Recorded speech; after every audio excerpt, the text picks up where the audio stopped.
TankslapMoto. Thought I'd give you the bit of a review on my MT09 SP. Done just coming up for 1800 miles now, so I have got a pretty good idea of what she's all about, what makes her tick. So yeah, stick around and I'll walk you through the good, the bad and the ugly. Oh, spoiler alert, there's not much ugly.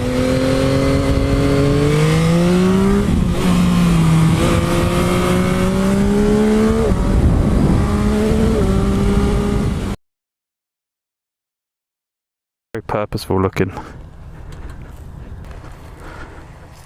very athletic. And the colours, you know, the details really pop, really shine through. Yeah, lots of attention to detail. Lovely gold forks. There are even little things like this, that the mud guard's flared so you don't get the stone chips on your stanchions. You know, you won't be replacing fork seals every 5 minutes. Lovely brushed aluminium, O-lins. Great tyres as well. These really hook up nice. You see, had a bit of heat in them there. Lovely double stitching on the seat.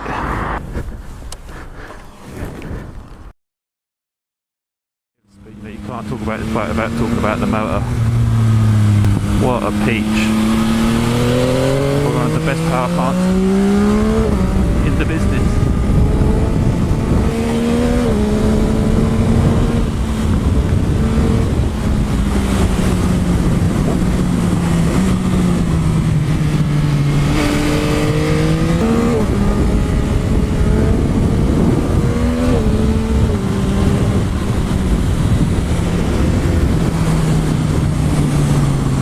Power everywhere. It's just what a motor. You know, if this motor doesn't do anything for you, then I don't know what will, to be honest. It is that good.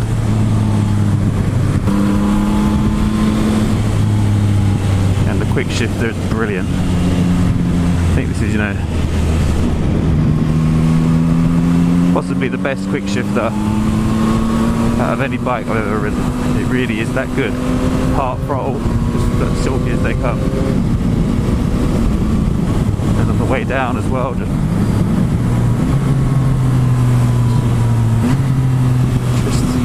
giving it the beans.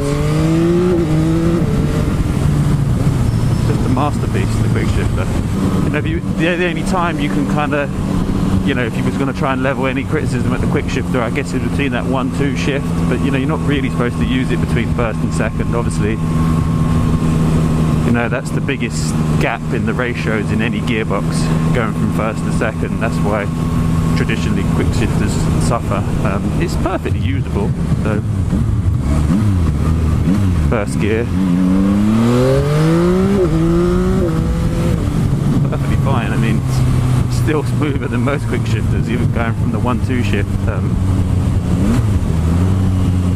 But you know, it's not as silky as the other gears. But that's to be expected. You know, if you know everything about gearboxes and how they work, and you know, that's always going to be the case, really. Now, I know wheelies are not big and they're not clever. They sure are fun, and even if you're not into wheelies, you know, the fact that the bike can do it, it just gives you a little window into the type of bike it is. I mean, third gear.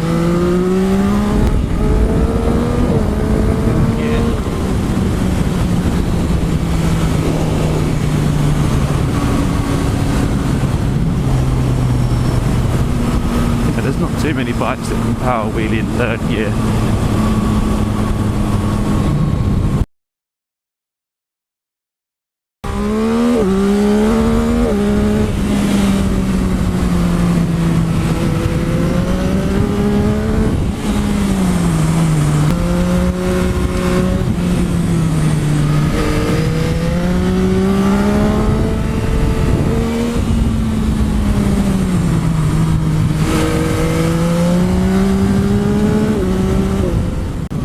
that's not handling, I don't know what is. I mean, that is like a, you know, to steal the KTM phrase, that is like a scalpel, that.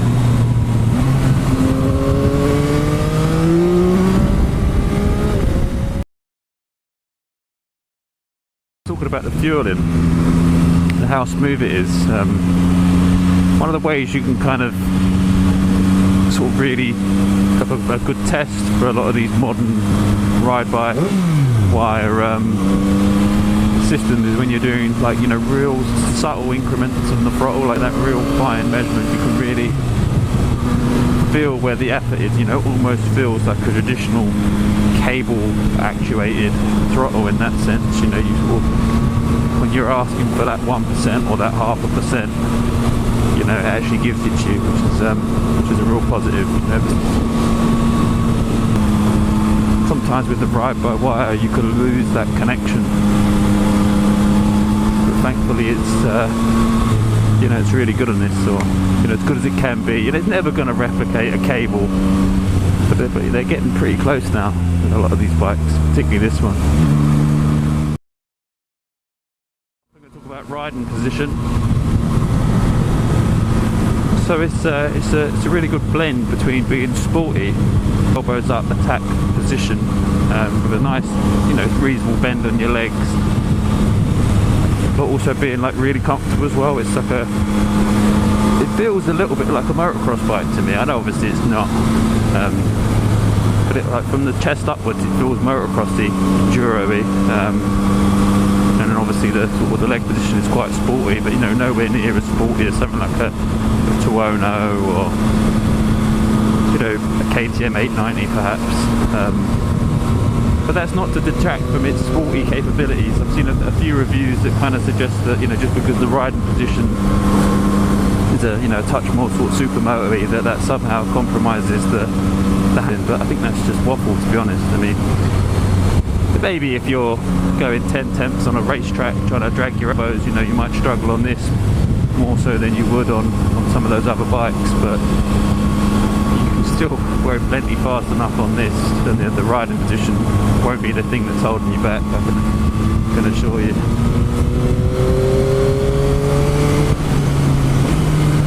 Pegs are in a brilliant position. You can wake the outside peg round the bend. Super flickable and agile,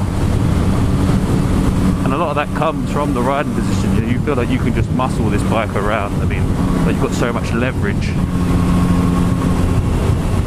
and you've got all day comfort as well, you know. So for me, I think this is the perfect balance, but, you know, I come from more of a motocrossy background, so perhaps I'm biased in that respect. You know, the moment I jump on something like this, I just feel at home. Yeah, great riding position. The tank's quite wide, quite broad here, but it has these amazingly nice sort of cutouts. Then your legs just sort of like hunker in. You really feel like you're part of the bike. You know, you don't feel like you're sitting on top, wobbling on top. You feel like you can just drag it around with your knees and your thighs. Yeah, so I think it gets a massive thumbs up for the riding position for me.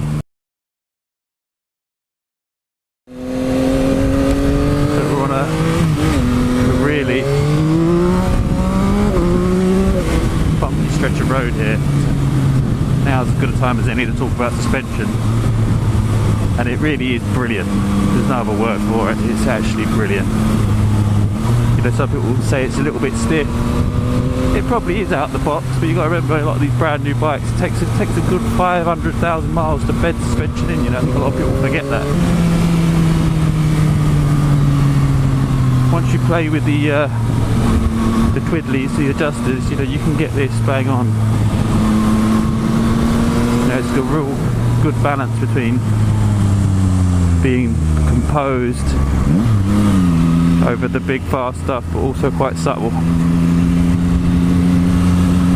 You know, that's a hard trick to pull off, you know, because a lot of the time a comfortable bike is a wallowy bike that's, you know, once you start pushing on, you know, this bike really can do it in the suspension department. Very impressive. And then you've got with the SP as well, and you've got such a wide range of adjustment from high speed compression to low speed compression, rebound damping, the sort of thing you don't really get on the cheaper bikes, but you know, that's what you're paying for.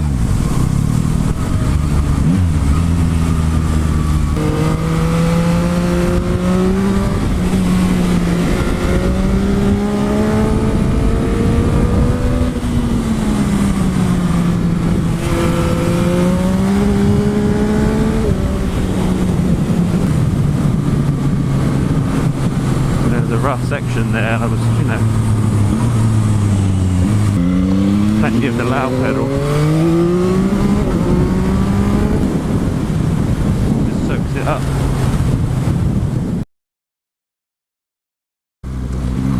Let's talk about the brakes. You know, I think they're very good. Lots of power, lots of feel, lots of progression. They really stop well.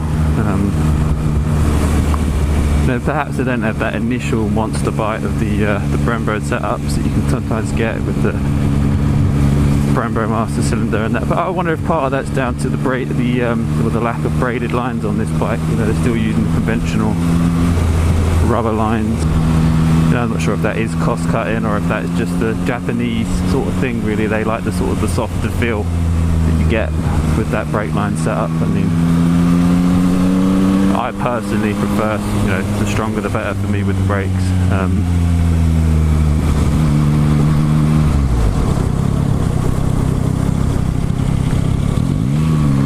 But they're perfectly adequate. You know, they're good. They're good. I mean, very good, in fact.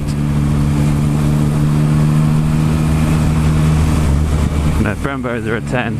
You know, top of the line Stylemas or whatever with the RCS masters. If that's a 10, then you know this is a 8.5 and 9.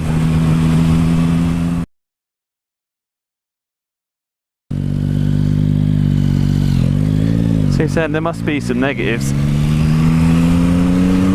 There must be some negatives. It can't all be, you know, amazing this, amazing that. And I guess if I was to nitpick, you know, I've done 1,800 miles. You know, there probably are a few little negatives. Not many, to be honest, but. I think the only things annoying me, nothing really annoys me as such. Sometimes the seat, you can feel like you're sliding forward a touch, so it's got a slight slope to it. It's not uncomfortable, but it can sometimes sort of like ruffle your trousers a little bit, and you sort of find yourself stepping up and sort of doing that. But a lot of bikes do that, to be fair. They're certainly not unique to this bike.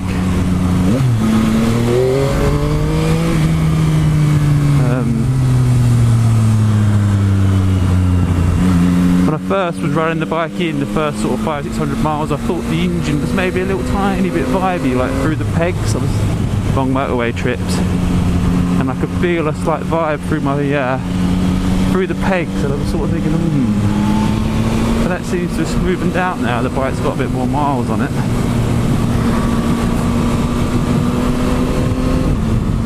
And you know, if you did find it an issue, you could always whip the pegs off of a tracer, which have got obviously the rubber inserts to sort of, you know, get rid of any vibrations for long trips. You know, that'd be nice and easy to do. You know, I'm sure that'd bolt straight on. It obviously shares the same frame as the MT09. So,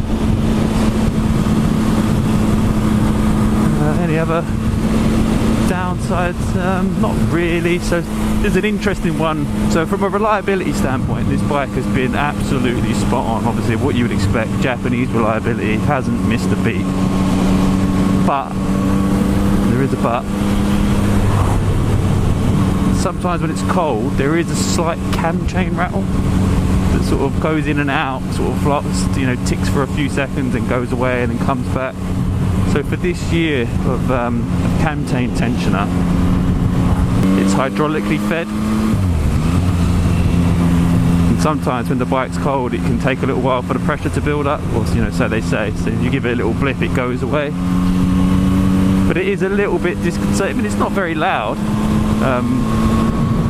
but it is a little bit disconcerting, you know, on a brand new bike. And you sort of think, like, you know, Yamaha have been building 4-stroke engines for God knows how long now, you know. Like, why all of a sudden is is it an issue, you know, or just it does make you wonder. You know, a guy on an FJR the other day, I saw him start his bike for cold. 20-odd-year-old bike, no rattle. You know, just but you know, it's intermittent, it's there for a couple seconds. You know, I've heard race engines that sound like a bag of spanners when they're cold and then smoothing out, you know. Any other criticisms? I think that's it. You know, I can't really level any more complaints, really. I mean, you know, that says a lot, doesn't it, really? You know, when your list is that short. I thought of another slight bugbear.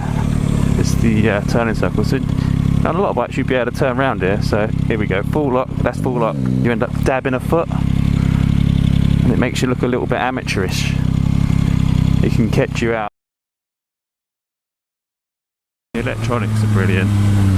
Traction control. No, I don't really ever feel them intervene much in the dry. Obviously if you're the ABS in the dry, you're going a bit mad, but in the wet is when they really come into their own. I actually took this bike out in the rain, doing some lovely slides. Didn't have the GoPro with me, but yeah, the slide control was brilliant. You know, it's so smooth the way it intervenes, and you know, it doesn't really cut the power like the old-fashioned traction control systems. It almost kind of like just gently closes the butterflies, retards the ignition a bit. You know, it allows the rear wheel to step out sort of, you know, 5, 6, 7 degrees, and it just kind of holds it there, and it's really interesting. You can't really demonstrate it in the dry. You'd have to be going, you know, way too fast for the road. But in the rain you can actually have a little play. Into our private stretch for a bit of fun. Look at this, look. 25 mile an hour. Straight up. And that's with the traction control on as well. I've heard people say that, you know, if you've got traction control on, you can't clutch it up. But yeah, you can, you know, as long as you don't go too mad. They clutch up in third gear as well, easy as anything. So third gear. And if all that, you know, popping wheelies and all that doesn't really interest you, or I mean, which is, you know, perfectly fine. A lot more to a bike than popping wheelies, but it's just the fact that the bike's willing to do it with so much ease that makes it so much fun. Because, you know, you might find yourself coming over a crest in third gear, and you know, it lifts the front an inch when you weren't expecting it, and that just adds to the excitement. You know, all the systems integrate really well. The slide control, traction control. I mean, I run the wheelie control off. But you know, if you leave that lift control on, yeah, it's really good. You can just, you know, be as aggressive as you want with the throttle, and you're not going to do any backflips. No Larry loop outs. Yeah, it just sort of holds the front wheel at a sort of 15-20 degree angle. Smooth as you like, really. It does put it down after a while, but still plenty of fun to be had. The headlight's brilliant on this as well. Full beam. It's quite amazing that such a little light can throw out so much, such a little bulb can throw out so much light. There's a hawk there.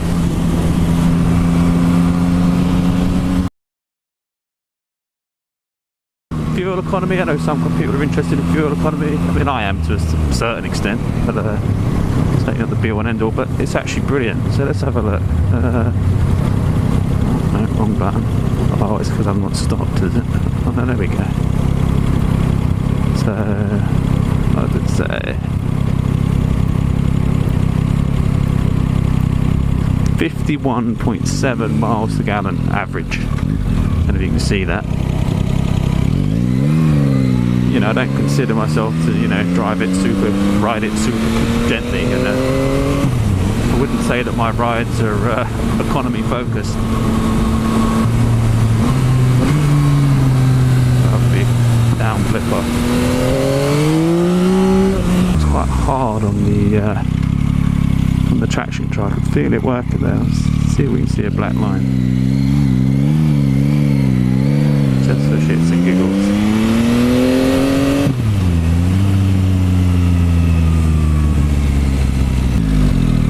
Yeah, you can see a black line. There's that one there.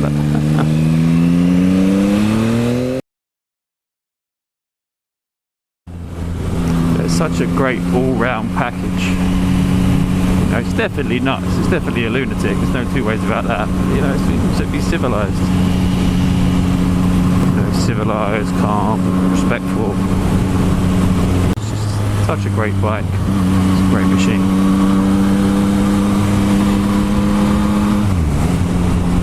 Lovely and smooth. Smooth takes it. An absolute hooligan. Sounds good as well.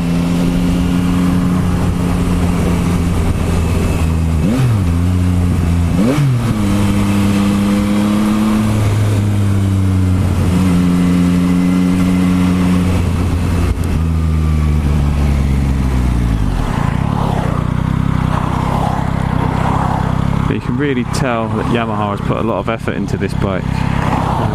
You know, even from an engineering perspective, there's lots of details that perhaps you wouldn't read about or just pulled away in second gear then. No fuss at all.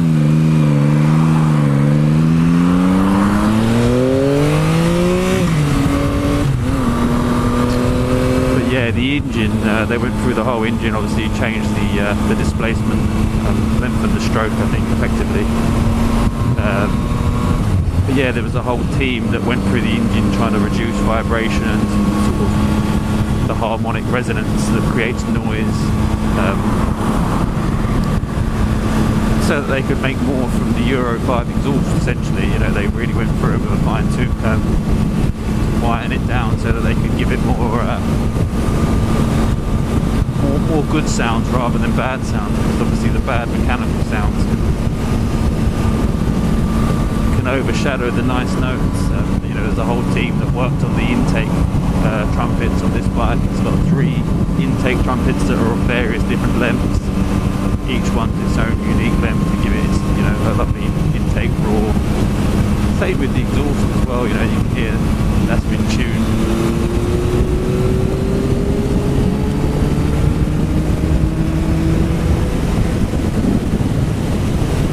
Frame's another good example. You won't see any welds on the frame of this bike. You know, you see one, have a look. You know, it's kind of, you know, it's great for rigidity. Obviously, welds, you know, they're failure points. You know, it's obviously cheaper as well. There is that aspect, but yeah, that's an interesting fact. You know, forged pistons as well as this, the standard. That's pretty cool. That was a thing of race engines back in the day, forged pistons, or you're building turbo conversions. Oh, I didn't do the cruise, did I? So that works really well, the cruise. You just push that in, hit the set button, set you're away. Dead easy. Then you've got the plus and minus here. You know, you might think cruise control on a naked bike, what's the point? But it's actually a really nice feature, especially if you're doing any kind of long journey, or, you know, it just increases the range that you can do on the bike. Like, you know, it just takes away the fatigue. Obviously, like a car, you know, if you hit any one of the brakes, it disables the cruise. Talk about boring traffic stuff. Completely civilized. I don't do much traffic riding, but when I do, it's spot on. Predictable. You know, on and off the throttle. It's just, you know, no jerkiness. What's this fella doing? Oh, he's going right. As always, thanks for your time, guys, and see you in the next one. Cheers.